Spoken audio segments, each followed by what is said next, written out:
And concerns that we must accept and that we have a problem with these days as men is that for the greater part of our growing up, our manhood or the philosophy of manhood that we were taught in the various cultures that we come from largely rested on our ability to provide for our families, isn't it? Men need to provide, and this is not itself false. But when that teaching is applied when the true philosophy of manhood has not been taught, we have seen it later creating problems. For example, when you are a man and you lose your job and your wife gets a job. What then do you call your manhood? Because you are no longer the provider.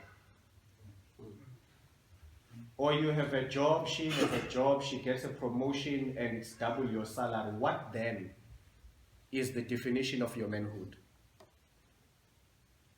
To the extent that one of the reasons why then men become physically violent, abusive, it is when they come face to face with the fact that they have never known what it means to be men.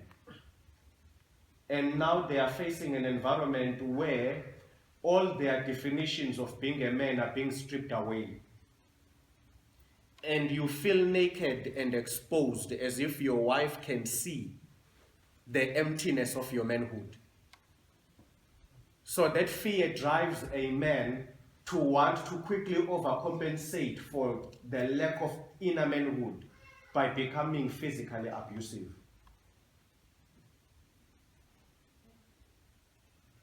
If we don't tap into what it really means to be a man, we are in danger of placing our definition of manhood on circumstantial evidence. Like I am a man when I provide for my family. That's a product of being a man. It's not manhood. I am a man when I am physically strong. No, that's an outgrowth of it. And I say this because there are sensitive issues that as men we encounter, which as a pastor, as I am dealing with many cases of families and businesses and other issues, I am coming to realize that we need to overhaul our definition of a man. Because the reality is seated here, and I will say this as blunt as it is, there are men here, for example, who are struggling to perform sexually in their marriages. Struggling badly. They will barely last 10 minutes. And that creates anger, which ends up being poured out on women because you feel as if she is judging you for your failures. Are you with me? Mm-hmm. These are challenges that are here. Not somewhere out there, they are here.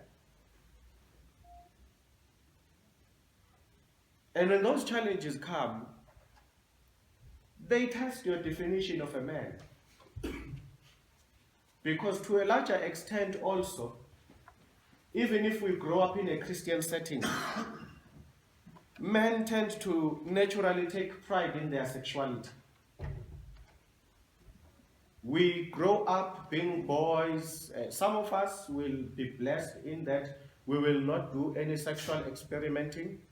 And up until we get married, there are those who had that opportunity. But for the most part, most guys, by the time they got married, they were no longer virgins. And they were already beginning to wrestle with the realities of their bedroom failures, such that by the time they got married, they had been defeated. These are discussions that men don't have with one another. That how do you deal with it? When you are failing your wife sexually, what do you do? And so most men become violent, they become distant, they become abusive. because it's the only way they can try to overcompensate for where they feel they are failing as men. If only we were taught rightly that how you perform in bed doesn't define your manhood. It will be dealt with. There are medical processes of dealing with it. And I wish for some of you, maybe who are here, who are doctors, take men on the side and discuss these things, because I don't have time for it today. There are many medical interventions that don't have to result in men becoming abusive. Do you get what I'm saying to you? But I'm mentioning these as all these circumstantial pillars that we have been given to understand what manhood is. For some men, their manhood is in their muscles.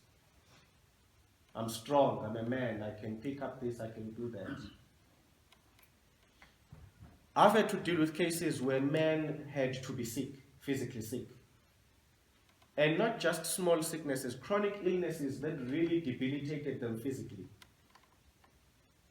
And I had to challenge them, now that you are weaker than your wife, what's your manhood? Okay? Now that she has to help you to get into bed, what's your manhood? If one of you here were to get into an accident and be on a wheelchair, and your wife had to bathe you, take you to the bathroom, wipe you when you are done, will you still be a man? See, that's my problem. Manhood based on circumstantial evidence. Things that can change overnight. And my question is, what then when those things are gone? Am I still a man? I want to take you through a journey of a guy in the Bible who struggled with these issues. A common character by the name of David. And the beginning of his troubles really comes in 1 Samuel chapter 11, when the Bible says, and the kings at that time, the kings of the Middle East had gone to war. And we are told that King David had not gone to war. He was at home. His army was out there fighting and he was at home. David was at home for good reasons, not for bad reasons. The reason David was at home is that he has a very good God who fights battles for him that make him not necessary to be there. David wasn't at home because he's lazy.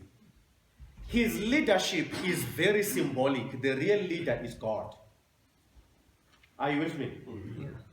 And so David was used to victories, such that his physical presence at war is not necessary. All he's doing is he's sitting at home and he keeps on receiving messengers that say, Your Majesty, live long. The Lord your God has conquered another territory for you. And all he's doing is he's sitting at home with a pen, changing the borders. Okay? Just before he finishes, a messenger comes and says, Oh, that province is now yours, and then he has to run. Now Israel goes this far. Are you with me? I need you to understand that the decision to stay at home by David was not informed by the desire to do evil. It was informed by his confidence in God. It is this act of kindness of God to him that allowed him to stay at home and know that his army will be fine and that he will be victorious. And I'm mentioning this because I want us to understand that please take God's goodness or the prosperity of David and first equate it to our natural understanding of manhood. That ultimately the beginning of manhood is the favor of God. That like David, our initial position is that by being born males and becoming men, it is the gift of God to us. It is his act of kindness to us. Just like it is his act of kindness that our women are women. Do you get what I'm saying to you? That is why it never makes sense when you say you want to be gay. Because it is a rejection of the gift of God to the gender that he has positioned you in. I don't know if you get what I'm saying. The genders we are in are the gift of God. And when we reject them for the other, we are rejecting the gift of God in the role we were supposed to play in that gender. Okay? Now, David, as you know, the story is walking on the rooftop.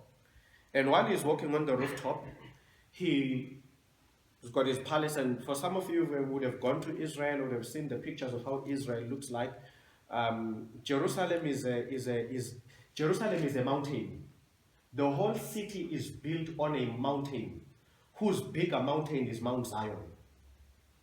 All right? Yeah. It's a very rocky landscape. The only valleys they've got is the River Jordan and its surroundings. Okay? So, and the architecture of the Middle East will be like the houses look like they are steps to each other. There's one here and then there's one here. And from the rooftop of this one, you can jump to the rooftop of this house. So he's standing on top of his palace. He has a good view of all the houses that surround him. And I'm going to come back to the houses issue. He then looks and he sees a woman bathing. Of course, in those days, glass, as we know, it had not been invented. Windows and shutters. They used wooden doors as windows. So it's in the Middle East, it's in the cool of the evening, a woman is in the privacy of her home, she is bathing. David sees her, and when he looks at her, he laughs at her. And that is where I wish I could spend more time with you, dealing with sight and men in the Bible. Okay? There's a very strong theology of sight and men in the Bible. Men see. Men don't hear. Men see. And when men have seen, they want to touch. And only when they have touched do they have time to hear. Okay? That's how men are. We see, we touch. Then, if what I touched was pleasurable enough, I have space to hear. And by the way, to those of us who are married, this is exactly what frustrates women about us. Because after a great sexual experience with your wife, you just want to sleep. And she wants to talk. Because she believes that now that you have touched, you need to be able to do what? Yes. And you can. The issue is just let me sleep a bit. After this, I'll be so happy I'll listen. You can rant and rave about everything, the neighbor's dog, the cousin's cat. I'll listen. But first, let me sleep. What is sleep? It's my system enjoying the touch. Let it permeate in me. Are we still together? Right. Some of you are looking at me shocked, like pastors say these things. So, I don't know what world you think we live in. I am married, and here's a shocker, I have sex. But don't tell Jesus. I said those people somehow have this idea that when a pastor gets into his bedroom, you just say to your wife, let me pray for you. But very quickly on this issue of sight, I will not deal with it in detail, but I do want you to notice this. I want you to compare the sight of David with the sight of Isaac. When Isaac had sight, he saw Rebekah. At the end of his sight, he touched in order to verify whether it was Jacob or Esau. Now, whenever we read that story, we tend to miss the positive. Read the symbolism. God gave men temporary sight, not permanent sight. See, when Isaac was losing his sight, what was happening to him is exactly what God wants, symbolically. God has given a man sight only to see, temporarily. The minute you have seen your wife, your sight is supposed to die. Why do men cheat? You can still see, even after you have seen what you were supposed to see. The minute a man has seen what God wanted him to see, your sight is supposed to And you must rely on your hearing and your touch. The trouble is we have not stopped seeing. And as long as you can see, you are in danger. A man whose sight is still at work after he has seen, that man is dangerous. And that's where David is. His sight has not gone down. He has 10 wives, but he still has sight. So when he looks out, he sees Bathsheba, and he calls a servant and asks, who is this woman? And he is told that this is the wife of Uriah the Hittite. And of course, he asks that she be brought to him, and she came, and he seduced her, and they had their sexual encounter, and in the morning she went home. At that moment, nothing has gone wrong for David. Until about 3 to 4 weeks later, she says, I've missed my period. Now, every man who has ever attempted sex outside of wedlock would have heard that phrase at some point. And you would have shattered. Because you start thinking church board, parents, family.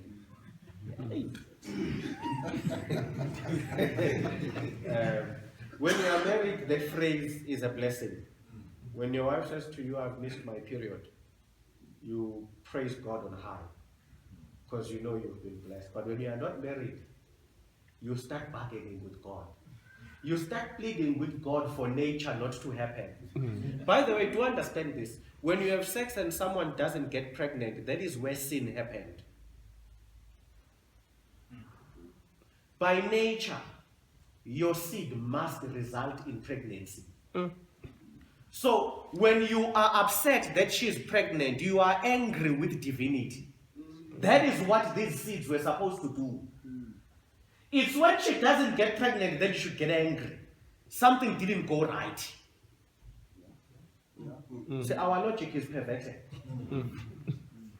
When you sleep with a girl and she gets pregnant, you know what happened, the right thing. You can't plant tomatoes and expect apples. Sure. Now that a tomato is growing, it is in line with the seed you planted. Yes.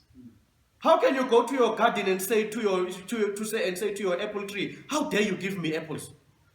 Did I not put here a tomato seed? No, you planted an apple. You are expecting what? So when I'm pastoring in churches, when guys come to me and say, hey, pastor, a mistake has happened. I've gotten a girl pregnant. I always say, congratulations. God is at work.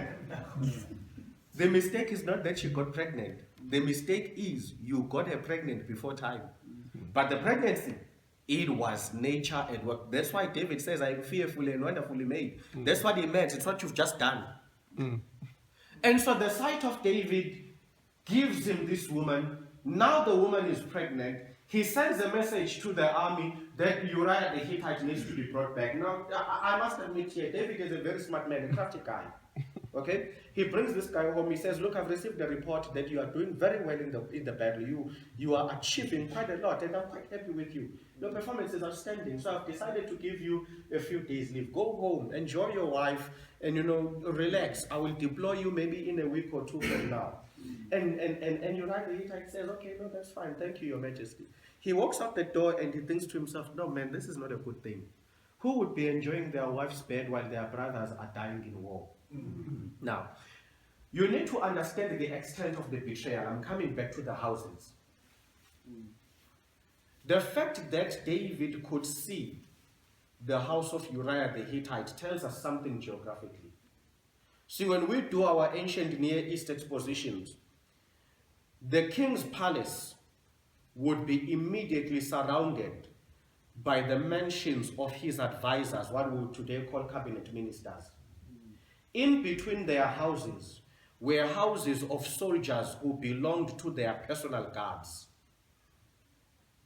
A bodyguard in today's terms.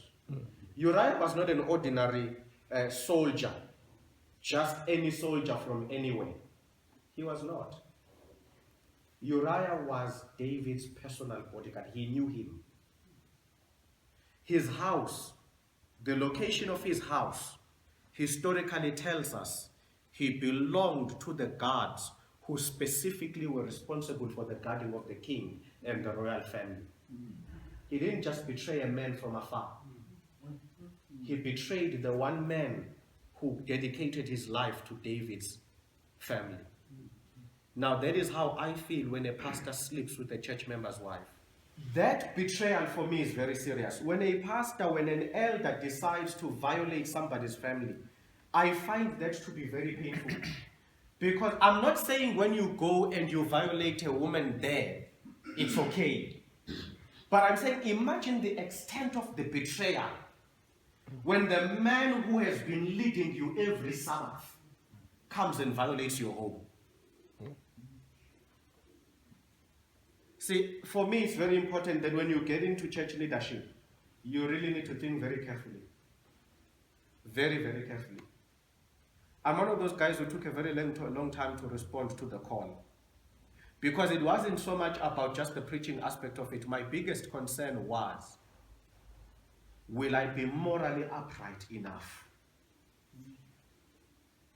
for the people that you are asking me to lead? For me, if there was even a shadow that I may find myself coveting your wife, this was a calling I was not willing to take.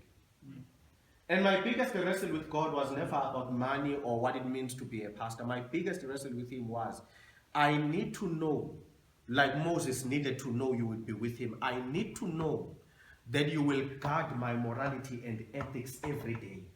Because the last thing I ever want to be is the pastor who one day will be accused of destroying a deacon's home. And I think sometimes we fail on those things as leaders. We take that for granted. That whatever we do, whatever we say, it hurts. I'm not saying it doesn't hurt when it's the woman of a man who doesn't come to this church. But I'm saying when the act of violation comes within these pews, something else. And David assaulted a man who had given his life to protecting him. And he actually did that. As soon as he left him, Uriah went outside and he stood outside of David's door and guarded him the whole night. When David wakes up in the morning, he is told, he sees Uriah standing there, and he asks, why is this man here? Asking his servants. They say to him, he never left. Now this is what we call ridiculous loyalty. They say he never left. He stood here guarding you. Can you imagine this? Can you imagine this? He stood there guarding the man violating his family. And David comes to him and says, Uriah, I heard you didn't go. No, man, this displeases your king. You need to go and enjoy your time with your wife. And he says to him, come, go, take some wine and go and enjoy your time with your wife. And the Bible says, again, Uriah takes the wine, and as he was going home, he sees a group of soldiers who work in the protection of the king, sitting around a fire, and he says to himself, it is better for me at least to be on post with these men than to go to my wife's bed. He sits with these guys the whole night. And David had given an instruction that he must be given alcohol so that he is drunk and he goes home and he has sex and he doesn't remember what happened and he doesn't drink. He just touches here and there with the guys and they are talking and they are working, and the following morning David again asks, why is Uriah here? He's told, hey, that guy never left. And you can imagine David saying to God, look, I tried. He has pushed me. And so he says, now, okay, I'm deploying you back. He writes him a letter. And he says, please give this letter to General Joab. Again, this faithful Hittite takes this letter. Yeah. And when he gets there, he gives Joab the letter. He says, His Majesty asked me to give you this letter. And I can picture Joab reading the letter, looking at Uriah, saying, did you read this? Uriah says, no. And Joab says, are you sure? You don't know what's here. And Uriah says, no. Because Uriah would never break the seal of the king. It is sealed by the king. And to him, his king represents God. He is the earthly symbol of the justice of God. So how can he break that oath? And so he dies. She mourned for 30 days, and after mourning for 30 days, they got married. Now that was fine, that wasn't the problem. It's the fact that 7 months later she gave birth, and the old women began to count. When did they get married? Something didn't add up. You know? We do that at church as well. Some people get married very fast. Here in church, very, very fast. And then before we know it, the wife is pregnant. And you know, you sit and you calculate.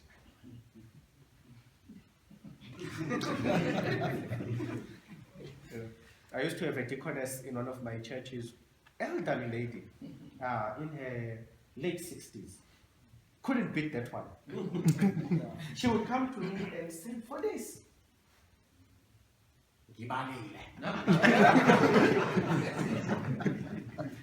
And I said, and I knew that she's going to come accurate. She'll tell me, for this, her dates on the 26th. That's low ball. On this day, we were at the wedding. You remember the Sabbath after that? There was a district meeting, so we could not welcome them. So we welcomed them the following Sabbath. She's counting for me. And she says, now she's giving birth. What is happening? And obviously, then I knew there is something I need to act on. Just as a by the way, always remember, getting married when you've gotten the girl pregnant does not substitute for church discipline. The sin was still done outside of parameters. We are happy you are married, but justice must still take its course. There's a belief in our churches that once people get married, let's let go of the case. That's not in our church manuals. I don't know who invented it, but it's not a policy of the Adventist church. If our calculations land before the marriage, we will act. These are policies of convenience that people have developed for themselves, but they are certainly not in the church. Okay, now let me wrap up the manhood issue of David. Then comes the prophet Nathaniel, and the prophet Nathaniel says to him, Your Majesty, and of course David respected, he himself has a prophetic ministry of some sort, and when Nathaniel the old man arrives, David was pleased to have the man of God arrive at the throne room, and he welcomes him, and the old man says, Your Majesty, I have come to tell you a story. And he says, of course, speak to me, man of God. And he says, there was a man who had 1,000 sheep. And this man was expecting visitors from far away. And he had a neighbor that only had 1 lamb. And when the visitors arrived, this man went into the kraal of the man with the 1 sheep and slaughtered it in the honor of his guests. David was a king who loved justice. He stood up from his throne in anger and said, in my kingdom, not in my kingdom, that will not be done. Show me the man. Show me the man and he will feel my wrath. And Nathaniel says, it is you, Your Majesty. And then you can preach it and say, what? And he says, it's you. It's you. God gave you a kingdom. And here comes the controversial verse. And he gave you the wives of Saul, your master. And your own wives. And if you wanted more, would he not have given you? This is the verse that is pushing the polygamy movement. Because here, and you must be honest, here God speaks in the affirmative. I gave, not I allowed. I gave you the wives of Saul. I gave you your own. And if you wanted more, I would have given. Okay, but that verse needs to be discussed another day. Just leave it. And of course, David repents. David goes to God. He fasts for 6 days. and the child is born as he begins his fast, and he is told that the child is going to die. And on the 7th day, the child did die, that Bathsheba was carrying. Now follow me very quickly here. Immediately after that, Tamar, his daughter, who is a full sister to Absalom. Tamar and Absalom come from the same mother. Okay? He's got 10 wives, remember. From one of the wives comes Tamar and Absalom. From the first wife comes Amnon, the firstborn. Okay? Amnon, the firstborn, has sexual desires for his half-sister, Tamar. He consults his cousin, the son of Joab, of David's older brother, on what to do about this. The cousin says, fake an illness. When your father comes to ask you what he can do for you, ask him to send Tamar to come and take care of you. When the request was made, David saw no sin in it. It's a brother asking for a sister to come and help because he's sick. He rapes Tamar. Tamar comes out of Amnon's room, crying, tearing her clothes. She's been raped. The whole palace reverberates with her tears. When everyone comes out, David goes to his daughter and asks, what happened? And she says, Amnon has raped me. David says, oh my child, these things happen. You'll be fine. Absalom is watching. And Absalom says to him, what is this? My sister gets raped and you do nothing because your firstborn, your favorite, did it. Huh? Second event, a child has been raped. A child has died, a child has been raped. When he does not act in justice, Absalom takes it upon himself to revenge his sister. I'll not get into the story, but eventually he kills Amnon. A third child has died. David is so angry about the death of Amnon. For 2 years, he refused to speak to Absalom. Absalom decides, you know what? I've had enough of begging my father to speak to me. After all, he is the cause of the problem. Absalom travels all of Israel, recruiting the tribes of Israel against his father. A nation is divided. Others are saying David is the king. Even if he did wrong, it is God's responsibility to remove him. Others are saying, no, a king is not a king by occupying a position. He is a king by following God's morality. He has failed God's morality. He must move. Are we still together? A nation goes to war. Now, I want you to see what has happened. One thing did David do. He slept with a man's wife and got him killed. That is his sin. Are you with me? His sin is to sleep with a man's wife. Look at the consequences of that sin. A man dies. An infant dies. A girl is raped. A firstborn is killed. A nation goes to war. Absalom gets killed. What happened? David, as the head and priest of the family, opens a door of sin which crushed his dignity and integrity. When his son Absalom rapes, he is morally bankrupt to call him to order. He feels he is in no position to discipline his children, not when he has just been found guilty by God. Are you with me? And this is exactly what I'm trying to address to you today. That if you do not get to the essence of your manhood,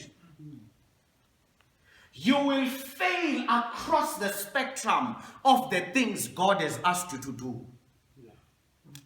See, a man whose manhood has no moral and ethical compass fails in the basic duties of becoming a parent. How do you tell your sons not to cheat on their wives when you are the master cheater to their mother? How? You can't. You are morally bankrupt. You are ethically invaluable. In one of the parliamentary sessions that we were watching recently, one of the EFF guys called our president a constitutional delinquent. I don't know where these people craft these terms. But that is what happens. Now you see, here's what I'm saying to you. When sin shakes your identity as a man, it leaves you morally unable to fulfill your callings as a man. Your fatherhood is questionable. Your leadership at church is questionable. Your leadership at work is questionable. Your brotherhood in the family is questionable. Sin has a particular target to man. And that is, as long as men are morally bankrupt, the church lacks people to stand in the position of Jesus Christ. And that for me becomes the challenge and the essence of wanting to get to the root of what does it mean for us to be men. Because if we don't tap into it, we get into the David trap. We find ourselves completely questionable. Look, if today you were to hear that I am having an affair, every sermon I've ever preached here, every presentation I've ever made here, you begin to question. You question whether I believed in it or whether I even had the right to preach it to you. And that is why, for the devil, the fall of man is critical. Because when a church has compromised man, it no longer has earthly figures for the leadership of Christ.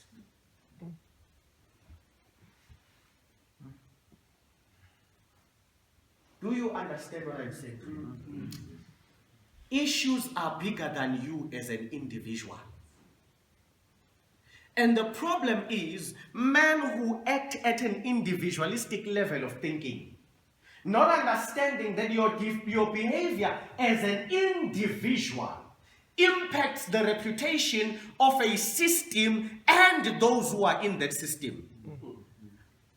Dr. Papu tells me an interesting story. We were talking in Cape Town. He says to me, you know, Fulisi, I had something that challenged me at home, and he says to me, he's got a friend, an acquaintance, who has been cheating on his wife, and he was using going to the gym as an excuse. Just that. He says he's going to the gym when he's going to do his things. Dr. Papu says there were GC meetings at the time, and they lasted about 3 weeks. So he was not in SA, he's in the GC, busy with meetings and all those things when he was still serving at the division. He comes back home after 3 weeks, and of course he's happy to see his wife, but he notices that there's some kind of tension in the house. Okay? Now most of you know Dr. Papu will know that he's a runner. Okay? So he says in the evening, look, I'm going for my jog. I'm going to gym. His wife says to him, yeah, go gym. And he says, I don't get it. It doesn't ring to me. He says, okay, no, I go and I run. And when I come back, I ask, that connotation, that comment you made about gymming, what was that about? And so the wife tells him the story that while you were gone, what unfolded is that your friend has been having an extramarital affair by going to the gym. Now Dr. Papu says, now we all have a problem. We can't go to the gym because of one man. Because of his conduct, all our gymming is questionable. Do you understand what I mean when I say to you, as a man, your moral compass impacts the reputation of the institution? Not just us as men. When you are involved in corruption, look, when you are involved in corruption, you as an individual, on television, when they show you, they don't say, Mazibuko has been alleged of corruption. They always find a way to say an elder in the Adventist church. has been found involved in ABCD. Now all of us must go to our Facebook and remove that part that says denomination, because we will need to answer, what kind of leaders do we have in our church?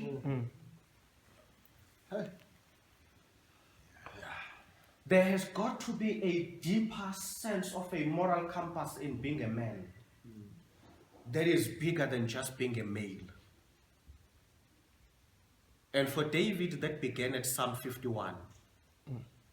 Psalm 51 is a psalm that he did not write in good times.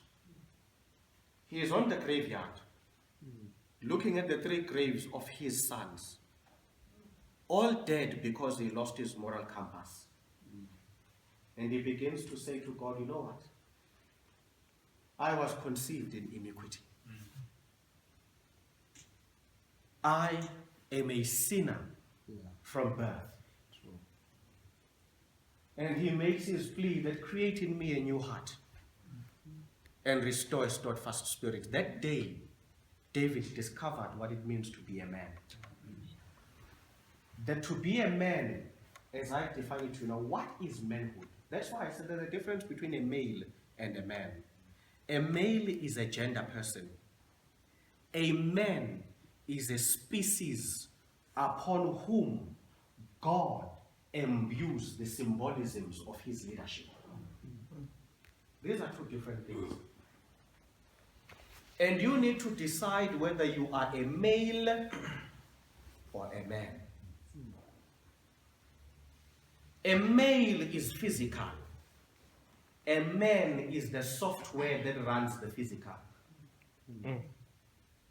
You remain a male until God downloads his software in you.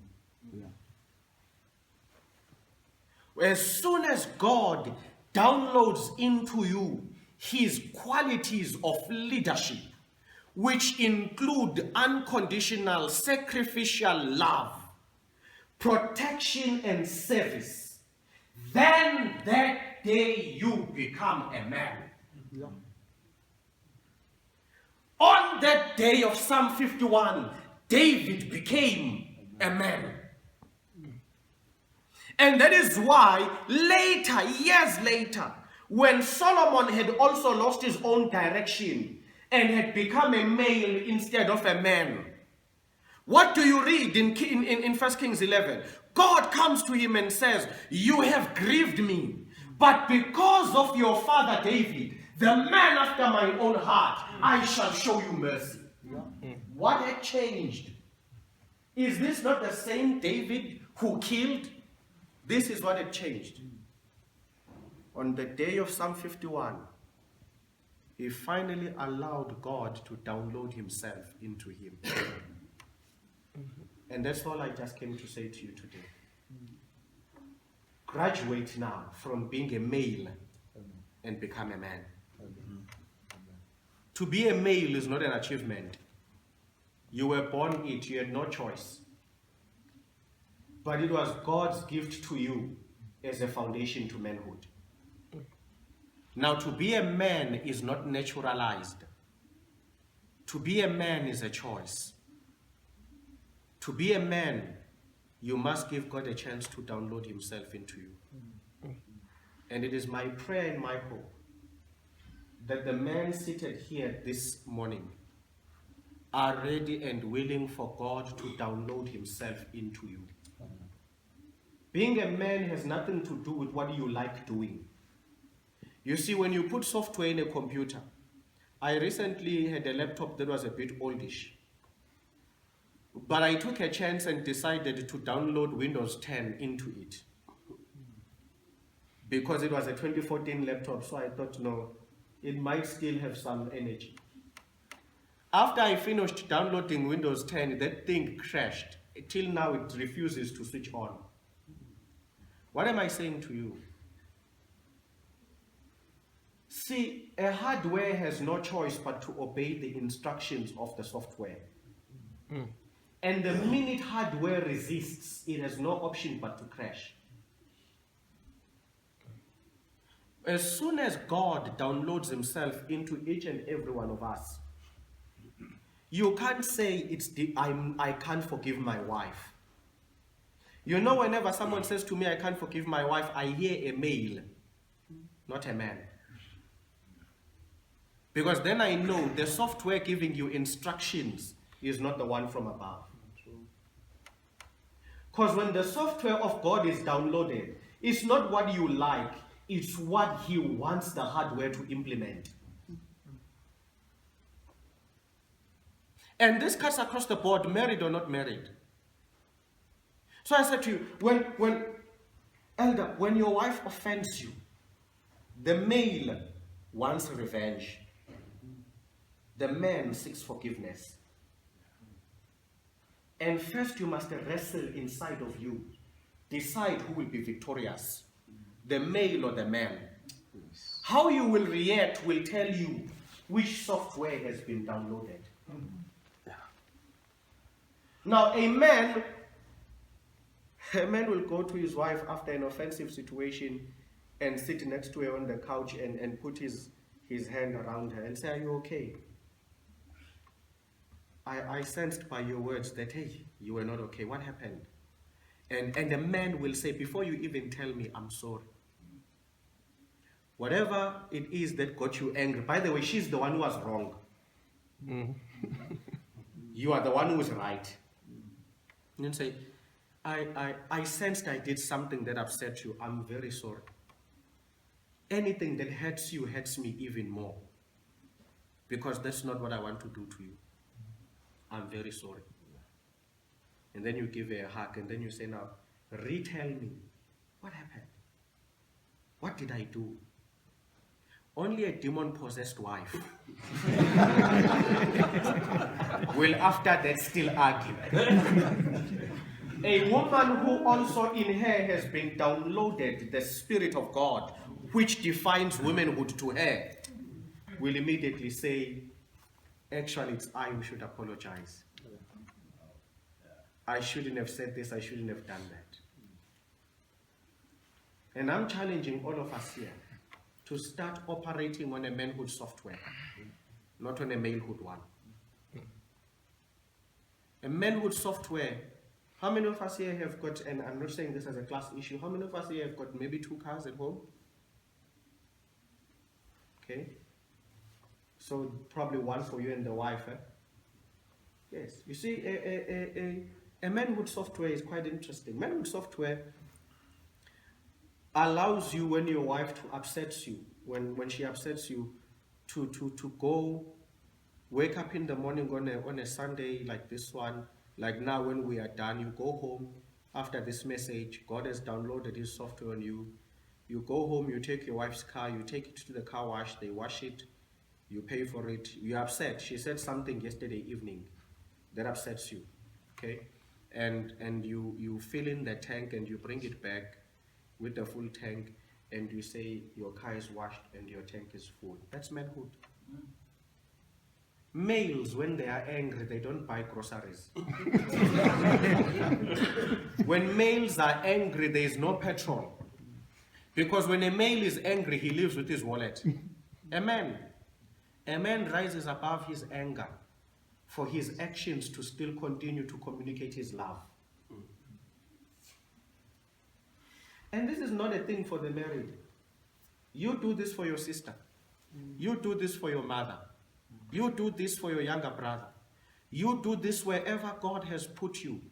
Then you become a living manifestation of the representation of the leadership of God in the church and in society. God bless you. Amen. Just to know you are here. Githembele